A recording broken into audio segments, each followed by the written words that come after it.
homemade pizzas.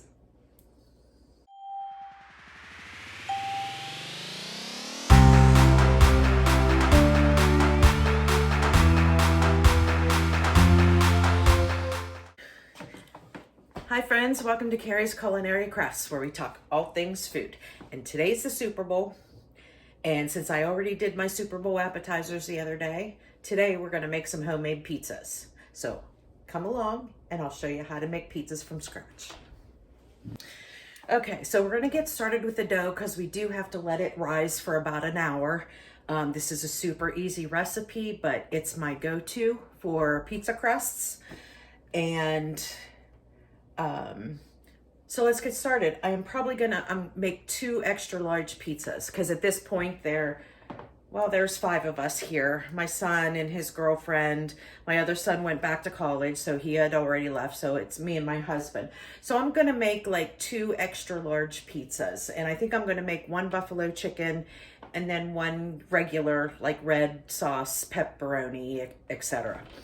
So to get started with the dough, you're gonna need, for this recipe, you're gonna need 2 packets of yeast. So we're gonna use 2 of these. Now, I'm using this instant yeast. You don't have to let that proof if you don't want to. That's the nice thing with fast rising instant yeast. You can just mix everything in the bowl and go ahead and do your dough. But I don't know, it's just a personal preference. I like to just make sure that it is active. So I did go ahead and put the yeast in here and put the warm water in, and I've left it set for a couple minutes with 2 teaspoons of sugar. And as you can see, it is nice and bubbly. So we know that our yeast is nice and ready to go.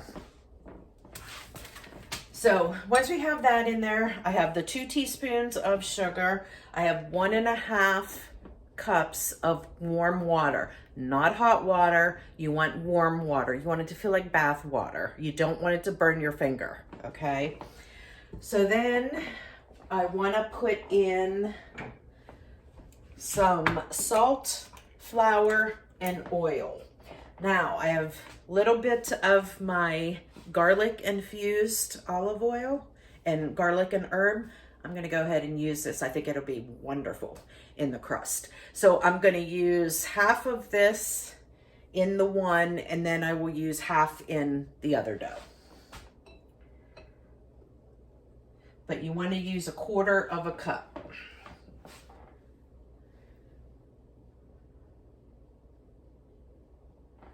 A little bit more. Okay, and then we will put in 1 teaspoon of salt.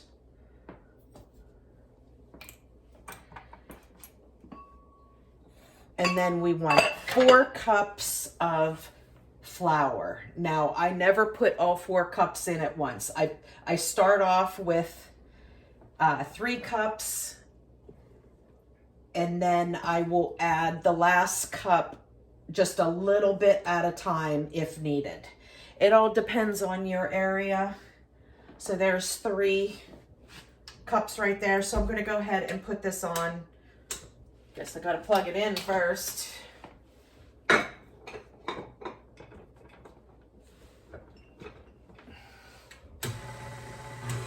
And get that started. So different areas, if you live in a more humid area, you know, or a more dry climate, you'll end up having to do more or less flour, you know, depending on your area. So it's all a texture thing. This dough, you want it to come together as a dough ball, just like any other normal dough, and it will be a little bit sticky, and that's what you want.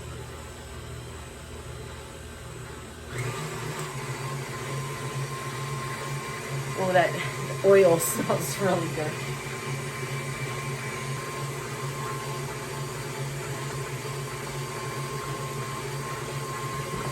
Okay, now I'm going to go ahead and add a little bit more, maybe 1/2 cup, because it's really wet and still, it's not even forming a dough ball yet. So I know it's going to need at least that much.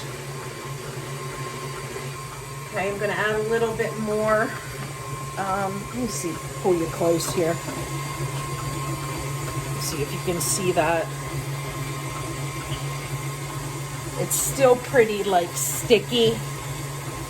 So I'm gonna add a little bit more, about 1/4 of a cup.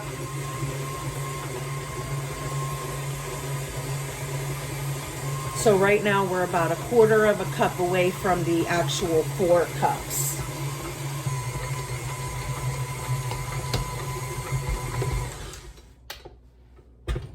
Okay, you see now how it's definitely much more sticky, but it's not like real liquidy that it's just oozing off.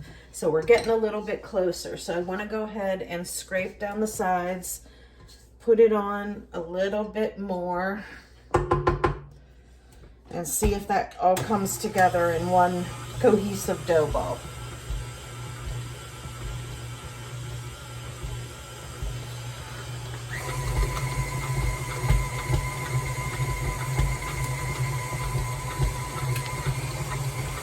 Okay, so we're still sticking a little at the very bottom, so I'm going to go ahead and add just a little bit more.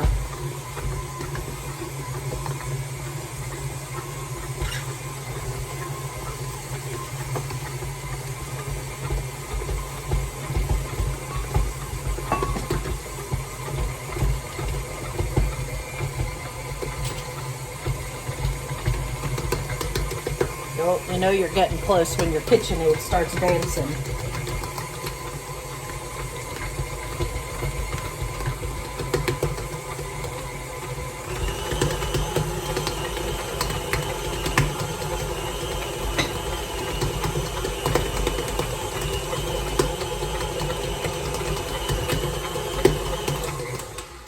Okay, let's take a look. See, I think we're good. It's all in one big dough ball.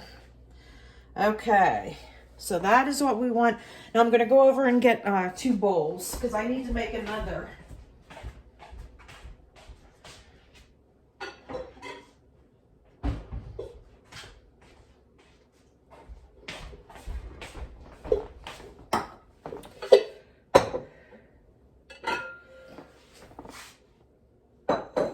Okay, now I'm just going to go ahead and spray this bowl with some olive oil spray.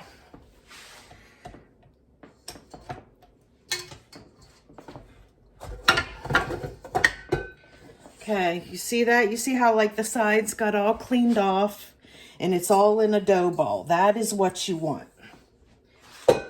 So now I'm just going to go ahead and scrape this out of the bowl and get it into this oiled bowl. Now you see it is sticky and that's what you want, but you don't want it wet. Like you don't want it liquidy, but you do want it sticky.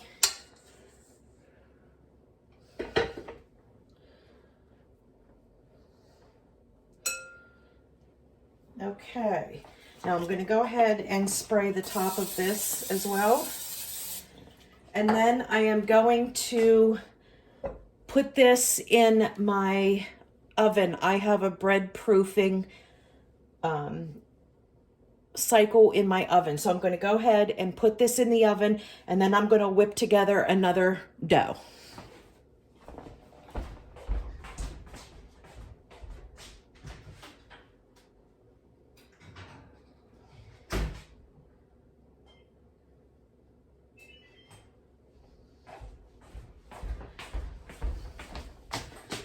Okay.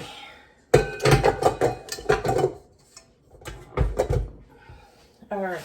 So here I'm going to do another 2 packets of yeast.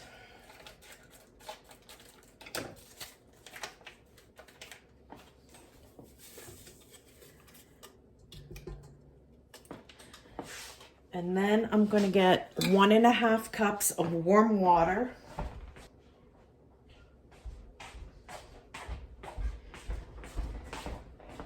Okay, 1.5 cups warm water. Remember, you want it warm to the touch. You don't want it hot. You don't want it to kill the yeast.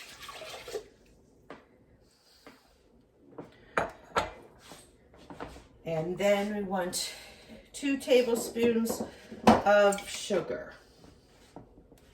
2 tablespoons, that's what this scoop is. It's a 2 tablespoon scoop.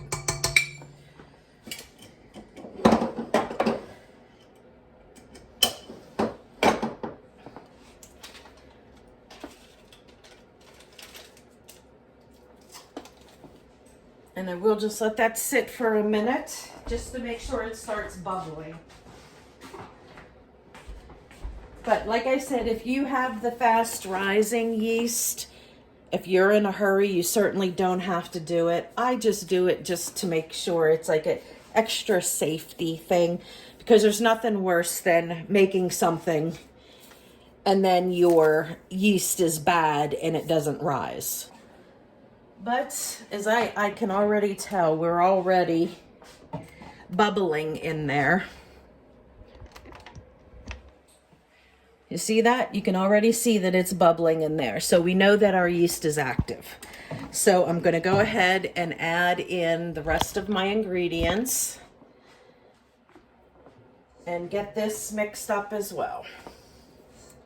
All right, so we need 1/4 cup of oil. And that will be the last of my garlic herb infused olive oil.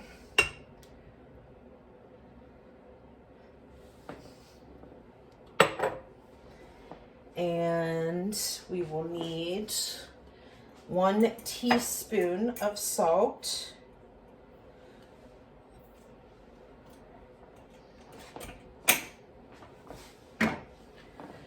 And then for now, I will put in the 3 cups of flour. I don't want to put in the full 4 cups, but the last dough that we did, it did take the full 4 cups. So, but just to be on the safe side, that's what I do. I do 1 cup less and then add the last cup in increments.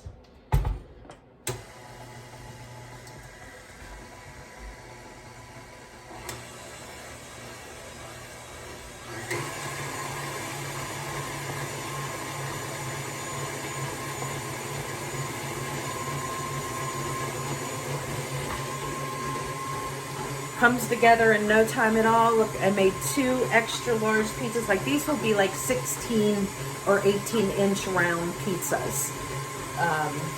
So they come together in no time at all. I started this video 15 minutes ago and I've already made 2 pizza doughs. So then as soon as this one is done, I'm gonna go ahead and put it in the oven and let it proof with the other for 1 hour. Then at 1 hour, then we can take it out, we can flour a surface, and we can roll it out or push it out. I prefer to use my fingers and just push it out because I like to put those crevices in the dough. So when you, I like to put like my herb butter, or you can do olive oil or stuff that will seep down into those crevices that will be underneath the sauce. So I like to use my fingers to push it out. Went ahead and put in the next 1/2 cup because it was still completely wet. It wasn't coming together at all yet. Whoop. Yep. Should have slowed that down first. Nice mess. It wouldn't be cooking if we didn't have a mess, right? Especially with flour.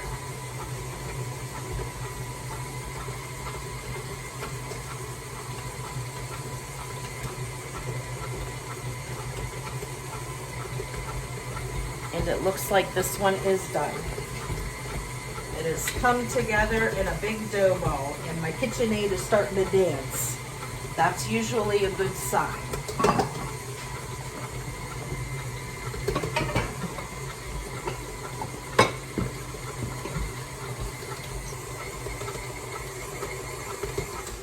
Okay, let's take a look.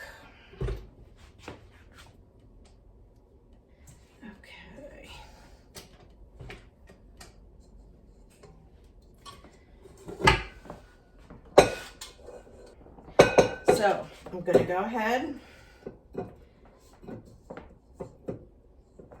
and spray the top of this. And then I'm going to go ahead and stick this in the oven with the other on the proof cycle for 1 hour, and I'll meet you back here in an hour. Okay, friends, I just took a peek in the oven. The timer hasn't even gone off yet. It still has 12 minutes, but I took a peek in the oven, and the dough has risen more than double size. So I'm going to go ahead and pull it out at this point. As you can see, look how wonderful that looks. Now, while I'm working with one, I will go ahead and leave the other one in there, and I will show you what you need to do with your dough. You just need to dump it right out onto, I have floured parchment paper here, and it is a very easy process if you go ahead and do this. So I would advise you definitely to use this, because you could just pick this up and then flip it over onto your pizza. Okay, so with this dough, you don't really need to knead it. I kind of just like to make sure it's not sticky. I need to quit moving around, or either get one of those cameras that follows the movement. I just want to make sure that it's not sticky anymore. It is very, very soft. So I just want to just give it a couple little kneads with this floured surface here. And just make sure that it's not sticky.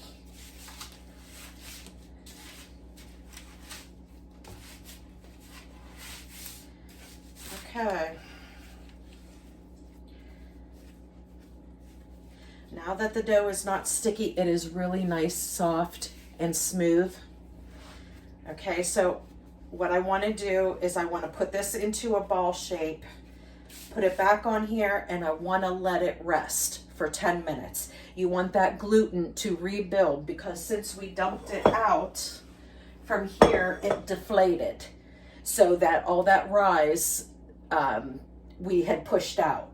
So now we went ahead and we kneaded it just a little bit, got enough flour in there so it's not sticky anymore, and we're just going to let this rest for 10 minutes. That's going to form the gluten, which will make it a lot easier to push out. Have you ever, I need to use a clean towel here. Have you ever tried pushing out some dough and it kept, like, you're stretching it and then it kept coming back? When you expanded, it just kept retracting. That means that the gluten has not quite formed yet. So you want to let it rest. If you would just stop and let it rest for another couple minutes, go back to it, and when you push it out again, it most likely will stay. So, but that's what you want to do. I want to give this at least a good 10 minutes to sit there and rest so that gluten can form. So I'll be able to push it out with my fingertips. Okay? Okay, I pulled this other dough out, and I'm going to go ahead and get it resting with the other one. But I did want to say one thing. You don't have to do this. I find it works better if you are using like pizza stones. You definitely want to heat those up. It's kind of like a cast iron. If you're making a cast iron pizza, you want to stick it in the oven and get it completely hot. So, and when you're cooking pizzas, you really should cook pizza, if it's a homemade pizza, as high temperature as you can. So I'm going to go ahead and put my oven on like 475, and then I'm going to put in my pizza stones so they get heated through, because when we put our dough on top of those pizza stones, we want them to be hot and immediately start forming a crust on the bottom of the pizza. You know what? No, we'll do 4, 7, 5. Okay, so now I'm going to go ahead and put these, okay, but I'm going to have to move up a little bit because both of mine aren't going to fit on.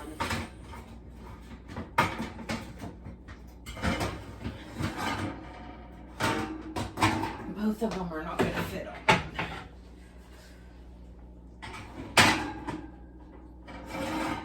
Okay, so there we go.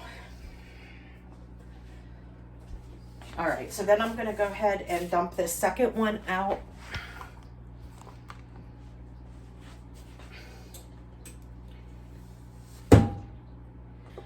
Okay.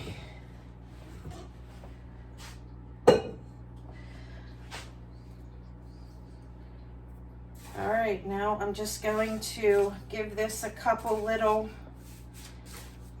kneads just to get some flour worked in to get that stickiness out of the dough.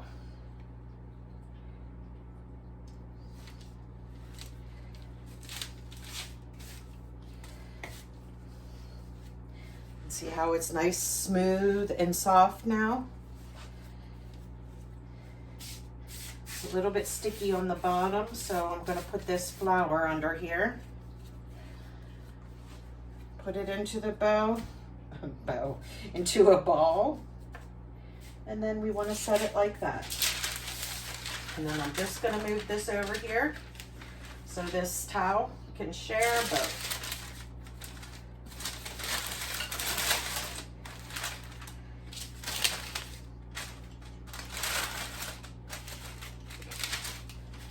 Okay, and I'll bring you back in 10 minutes after these have rested. Okay, now that these balls of dough have rested for a while, I'm just going to take one and press it out as much as I can. Just doing it softly. The dough stretches really, really easy, and I basically just want to make it as large as my pan is.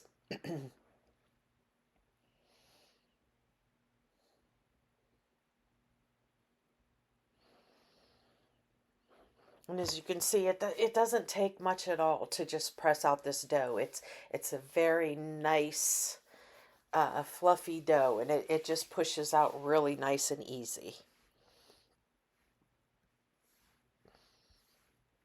And then once you get it the size that you need, then we'll just pick up the parchment paper and carry it over to the pizza pan, and then we'll just flip it right on top of the dough and then peel or flip it on top of the pizza sheet and then just peel off the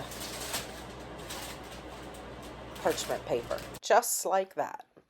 And then you can do any final stretches to the size of the pizza pan that you need. Okay, so there, got it stretched out. Now we'll do the other one.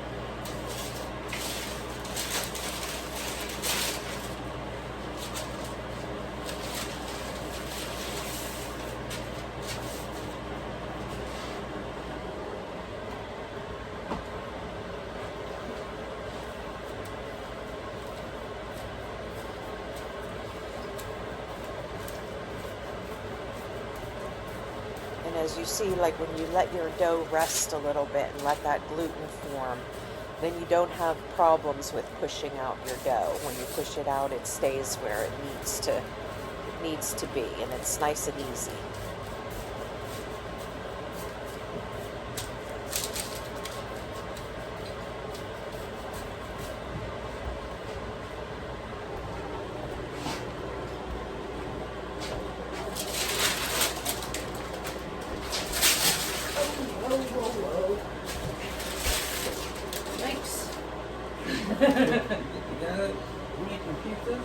Yes, I'm making homemade pizzas. Almost had a catastrophe there. My parchment paper ripped just as I was getting ready to flip the pizza over, so it almost went on the floor. But Mama saved the day.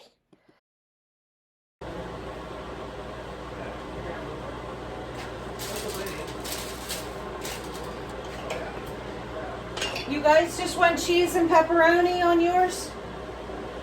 Yeah. I'm making two different kinds. I'm making a buffalo chicken and then a regular.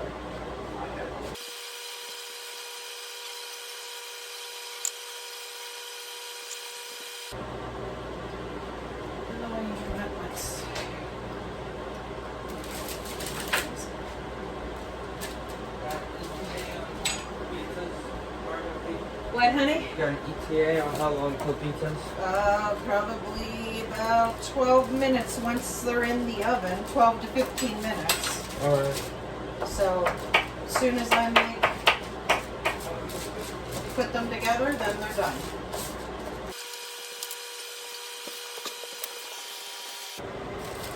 Now on the buffalo pizza, I'm gonna go ahead and put some of the garlic confit down on the bottom. I went ahead and crushed up a bunch of the garlic, and then I'm using the little brush to spread some of the garlic herb oil all over the crust.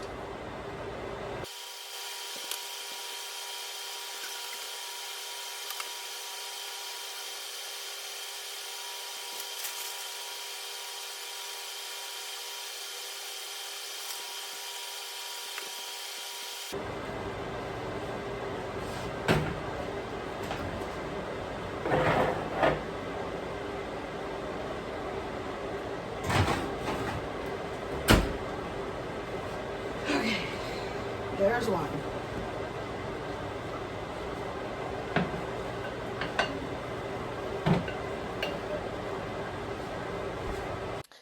Okay, and I totally forgot. I needed to make some ranch, because that is the sauce that you use for buffalo chicken pizza.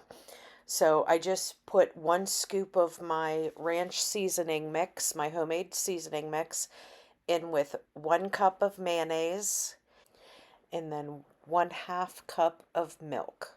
You really use the amount of milk for your consistency, the thickness of the ranch that you like.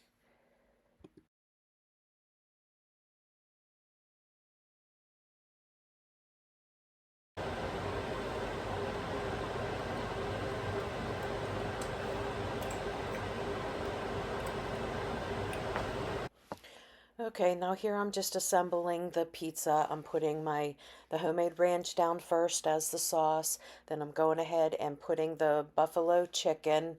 Now this was just Instant Pot chicken, and I mixed it with some Frank's hot sauce. And then I put the cheese on top, and then I'm sprinkling some Parmesan cheese on top of that. And then I'll sprinkle some Italian seasoning on top. And that would be our buffalo chicken pizza. And we will put these into the oven, 475 degree oven, for approximately 12 to 15 minutes. Check it at 12 minutes. I left mine in for the full 15 minutes. And I almost forgot to get the final pictures of the pizza. Here is the buffalo chicken pizza, and there is the pepperoni pizza.